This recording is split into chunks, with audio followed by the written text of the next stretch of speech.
নমস্কার বন্ধুরা, এই বাংলা নরসতে আপনাদেরকে স্বাগত।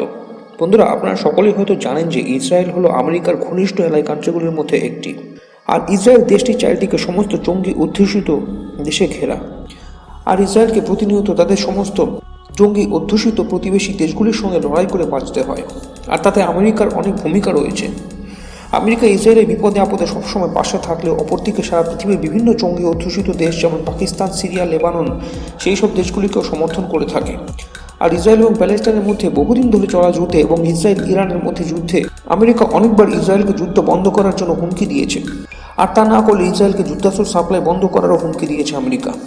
আর শুধু তাই নয়, কাতারে অবস্থিত হামাস, হিজবুল্লাহ এবং বিভিন্ন জঙ্গি গোষ্ঠীগুলির অফিসে হামলা চালানোর জন্য আমেরিকার রাষ্ট্রপতি ডোনাল্ড ট্রাম্প ইসরায়েলের প্রধানমন্ত্রীকে দিয়ে ক্ষমা চাইয়েছে। আর এর পেছনে ডোনাল্ড ট্রাম্পের মূল উদ্দেশ্য ছিল নোবেল শান্তি পুরস্কার পাওয়া। আর এইসব কারণে ইসরায়েলের প্রধানমন্ত্রী বেঞ্জামিন নেতানিয়াহু আমেরিকা সহ সমস্ত ইউরোপিয়ান কান্ট্রিগুলির ওপর যুদ্ধাস্ত্রের জন্য নির্ভরশীলতা কম করার সিদ্ধান্ত নিয়েছেন। এবছরই আমেরিকা ইসরায়েলকে $3 বিলিয়ন যুদ্ধাস্ত্রের প্যাকেজ দিয়েছে, কিন্তু আমেরিকার কাছ থেকে সাহায্য নেওয়ার বিনিময়ে বিভিন্ন সময়ে আমেরিকার চাপানো বিভিন্ন শর্ত ইসরায়েল মানতে বাধ্য হয়। আর আমেরিকার এইসব দাদাগিরি বন্ধ করতে ইসরায়েলের প্রধানমন্ত্রী বেঞ্জামিন নেতানিয়াহু তাদের সেনাবাহিনীকে স্বনির্ভরশীল করে তুলতে $110 বিলিয়ন একটি বিপুল অঙ্কের ইনভেস্টমেন্ট ঘোষণা করেন। এই অর্থ ইসরায়েলের নিজস্ব আর্মস ইন্ডাস্ট্রি গড়ে তুলতে ব্যয় করা হবে। এক্ষেত্রে ইসরায়েলের লক্ষ্য পরিষ্কার, তা হলো বিদেশি যুদ্ধাস্ত্র সাপ্লায়ারের উপর নির্ভরশীলতা যতটা সম্ভব কম করা যায়। কারণ গাজাতে যুদ্ধ চলছে 2023 সাল থেকে, আর তা বন্ধ হওয়ার নামই নিচ্ছে না। আর সেই যুদ্ধে ইসরায়েলের বিপুল পরিমাণ ক্ষয়ক্ষতি হচ্ছে। আর এক্ষেত্রে ইসরায়েলকে যুদ্ধাস্ত্রের জন্য আমেরিকা সহ সমস্ত ইউরোপিয়ান কান্ট্রিগুলির উপর নির্ভর করে থাকতে হয়। কিছু ইউরোপিয়ান কান্ট্রি যেমন বেলজিয়াম, নেদারল্যান্ড, স্পেন এই দেশগুলি ইসরায়েলকে যুদ্ধাস্ত্র এবং যুদ্ধাস্ত্রের বিভিন্ন স্পেয়ার পার্টস সাপ্লাই করতে অস্বীকার করেছে। আর এইসব সমস্যায় অতিষ্ঠ হয়ে ইসরায়েল ইউরোপিয়ান কান্ট্রিগুলি এবং আমেরিকার উপর নির্ভরশীলতা যতটা কম করা যায় তার জন্য একটি বিরাট বড় স্টেপস নিতে চলেছে।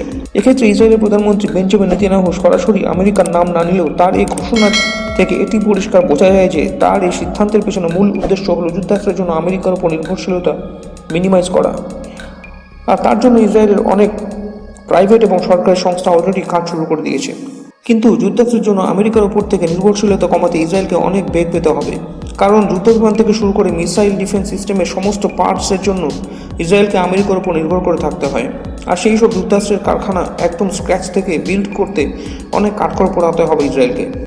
কিন্তু আমেরিকা দাদাগিরি থেকে রেহাই পেতে সমস্ত যুদ্ধাস্ত্র নিজের দেশে তৈরি করা ছাড়া ইসরায়েলের আর কোনো উপায় নেই। আর এক্ষেত্রে আমেরিকাও চাইবে না যে ইসরায়েল যুদ্ধাস্ত্রের জন্য স্বনির্ভরশীল হোক, কারণ তাহলে আমেরিকা যুদ্ধাস্ত্র বিক্রি কমে যাবে।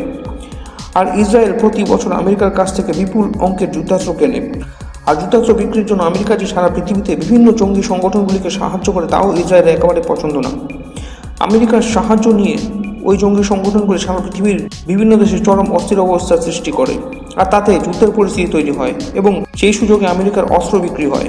যেমন আমেরিকা রিসেন্টলি পাকিস্তানকে প্রায় $700 মিলিয়ন একটি প্যাকেজ দিয়েছে, যাতে সেই অর্থ দিয়ে পাকিস্তান আমেরিকার দেওয়া F-16 ফাইটার জেটগুলিকে আপডেট করতে পারে এবং পাকিস্তানি সেনাবাহিনীকে শক্তিশালী করে তুলতে পারে। আর তা ভারত সহ সারা পৃথিবীর জন্য ক্ষতিকর। আর সারা পৃথিবীতে আমেরিকার এই কার্যকলাপের জন্য ইসরায়েল আমেরিকার উপর থেকে নির্ভরশীলতা কমাতে চাইছে এবং ইসরায়েল তা করেই ছাড়বে। আর তা ভারতের জন্য একটি বিরাট বড় সুখবর। আর ইসরায়েল যুদ্ধাস্ত্রের ক্ষেত্রে স্বনির্ভরশীল হলে সারা পৃথিবীতে জঙ্গি কার্যকলাপ রুখতে তাদের অনেক সুবিধা হবে এবং সেক্ষেত্রে আমেরিকার দাদাগিরি আর কোনো কাজে আসবে না। আর এটি ভারতের জন্য একটি বিরাট বড় খুশির খবর। এই কারণে ভারত ইসরায়েলের মতো জঙ্গি কার্যকলাপের সমস্যায় ভুগছে।